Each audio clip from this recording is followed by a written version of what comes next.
say sandboarding is an obvious choice, but there's more to offer out here than the sand. Yeah, well, after we did the sandboarding, everything else fell into place. I mean, we realized it was constantly windy. Out came the kites.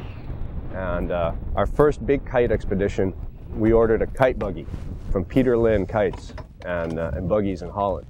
And he custom designed this buggy for us with balloon tires. Just one of the many toys.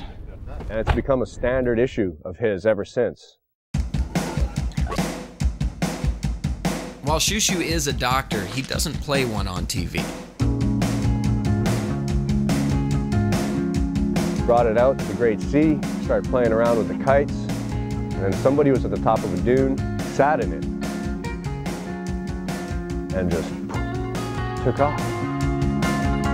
At any dune you sandboarded, you could drop in on with the buggy. It was insane. So the buggy just took it to that next level of like riding the dune.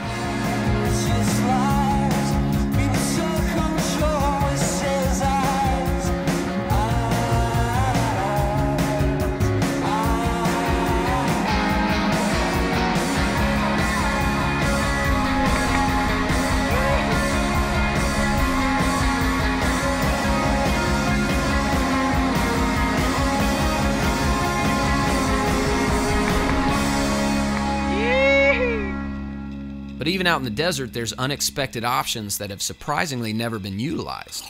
Just be prepared. I mean, we were the first to kiteboard the Western Desert. And how crazy is that?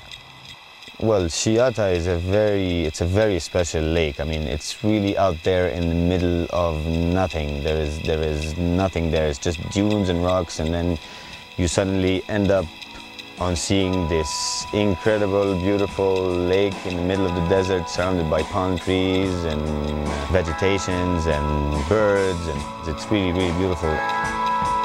It's a harsh place to be usually because it's usually very, very hot there, and usually there's no wind.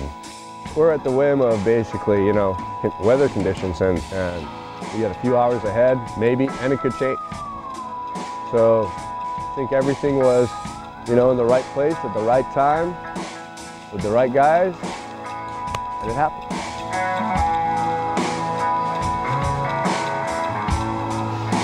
Just took off the kite there and it worked marvelously. It was the best feeling in the world to be kite surfing in a place where nobody has done it before, in the middle of the desert. It was just feeling epic.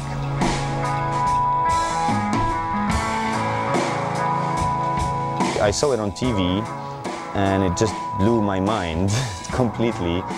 I started talking to, I had a friend of mine who was a French guy, his name was Pierre. So one summer he goes back to France and he comes back with 2 kites, and it just starts there. We start trying them out just by trial and error basically. We didn't have anything to guide us, no books, no videos, nothing. We just had all kinds of accidents that you can imagine. A few years later, the sport just became really famous in Egypt, especially in the Red Sea area, because they have constant winds there and flat waters, so it's good to try it. But we kind of do the different type of kite surfing, which is kite surfing in the waves, like wave riding, which is still pretty limited to Alexandria and the areas around it, and few people actually do it. And about his sandboard and all this animation, it is something good. It's a new, this is the future. Sick.